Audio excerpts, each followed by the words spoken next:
Good morning or good afternoon or good evening. I'm not sure when you're getting up to watch this, but we want to get started today with World War I.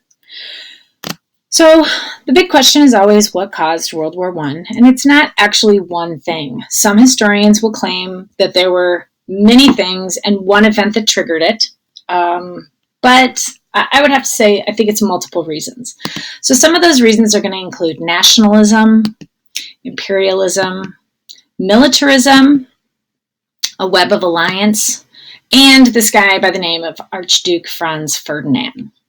So let's get into these definitions. Nationalism is an extreme patriotic feelings that one country is superior. Now, I would say there's a fine line between being patriotic and having nationalism. So in the United States, we're very patriotic. We celebrate the 4th of July. We think our country's number one. But when you believe your country's number one and therefore should be able to dominate other countries, that's when we start moving into nationalism. Various countries throughout Europe had tried to exert their influence and to prove their dominance and power. And of course, this is really writing out of imperialism. They tried to not only take over places like India, Far East Asia, and Africa, but then they kind of started to move in on areas within Europe. So many different ethnic groups within countries were trying to find a way to break free and to have their own little country. So we're going to see a lot of this happen in what we would call Eastern Europe. Another issue is that issue of imperialism that we studied before. And this is when a country extends their power and influence and wealth by bringing additional areas under their control, just like we saw in Africa, India, and China. So this cartoon should remind you of this. Various countries in Europe and elsewhere were competing with each other for colonies in Africa, Asia, and the Americas in order to get those raw materials. And of course, they used those raw materials to move into militarism. Now, militarism is really an arms race. This race is going to ravage Europe in the early 20th century. And basically, countries really fear that their neighbors will gain superiority over them with their military. And so they will feel like, well, we need to really build up our military as well. Military budgets across Europe were burgeoning. They were increasing. And as more men enlisted, more military weapons were created, more technology advanced, the more nervous other countries got.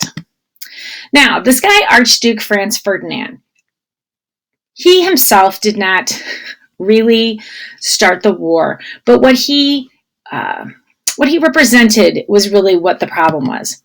So he is the heir to the Austria-Hungarian throne, is Archduke Franz Ferdinand, and he is going to get assassinated in June of 1914 by a Serbian nationalist by the name of Gavril Princip. Now, you got to kind of understand what's happening. Serbia was its own independent nation, and Austria-Hungary was trying to take it over. And as they were doing that, they thought it would be a great idea to send their future king for the Serbians to see, and they wanted the Serbians to celebrate this. And of course, they really resented that. So this is Princip. He's actually a pretty young guy. He's about 19 years old. He belongs to a Serbian terrorist group by the name of the Black Hand. And he, in many ways, was the lucky yet unlucky guy who ended up pulling off the assassination. So this is the Archduke and his wife Sophia, and they are getting into this, as you can see, like convertible car to go on this parade. Now, the first attempt to assassinate him was foiled because the driver was able to dodge a grenade that was rolled out into the street. Once they realized that the Archduke was going to be assassinated, they tried to divert the route of the parade. Now, when that happened, the Black Hand dispersed, and actually our guy Princip went into a sandwich shop and decided, well, it's all over. I'm not going to be able to do this. And while he was in there, he saw Franz Ferdinand's car coming down the road. He ran out of the sandwich shop, and he is going to shoot and kill the Archduke and his wife. So the Archduke is later assassinated. So here they are laid to rest.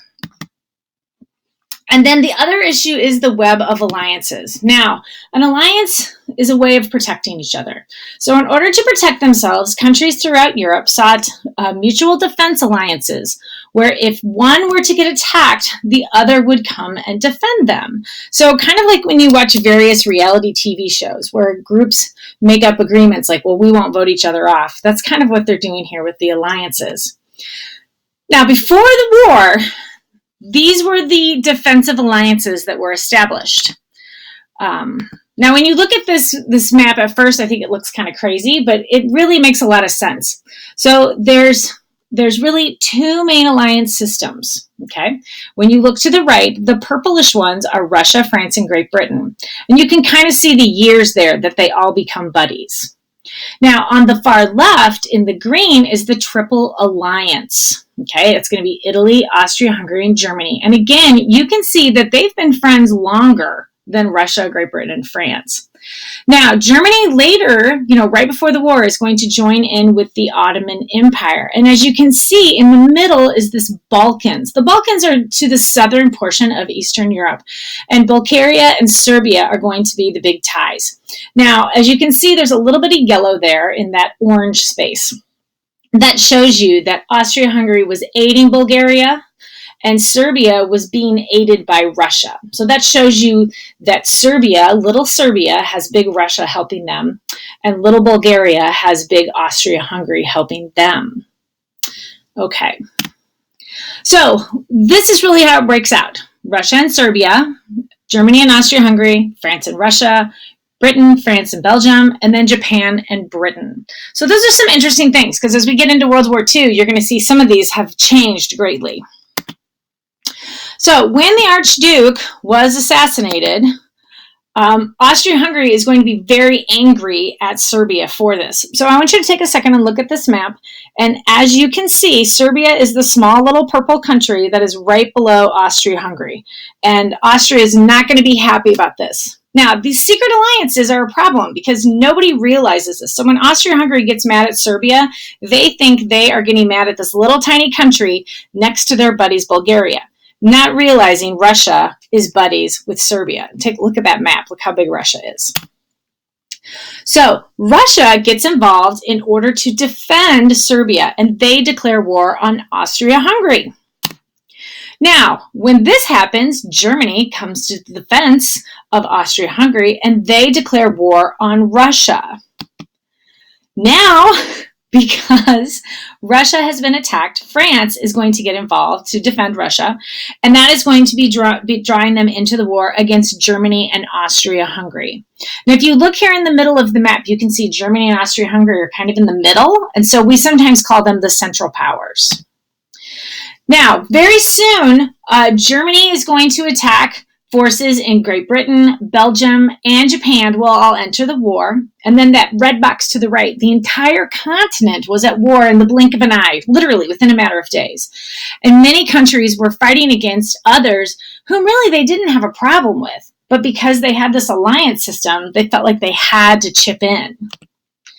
Now, Austria-Hungary is going to offer an ultimatum, which means we're going to give you an option, and either you're going to do it or you're not. The assassination was viewed as an attempt by Serbian nationalists to break the unity of the nation and to push back on Austria-Hungary. So after linking his murder to the Serbian group, the Black Hand Terrorist Group, this is the ultimatum that Serbia was given. They were to suppress any and all publications that would incite hatred toward the Austrian-Hungarian government. They were to dissolve the Serbian military.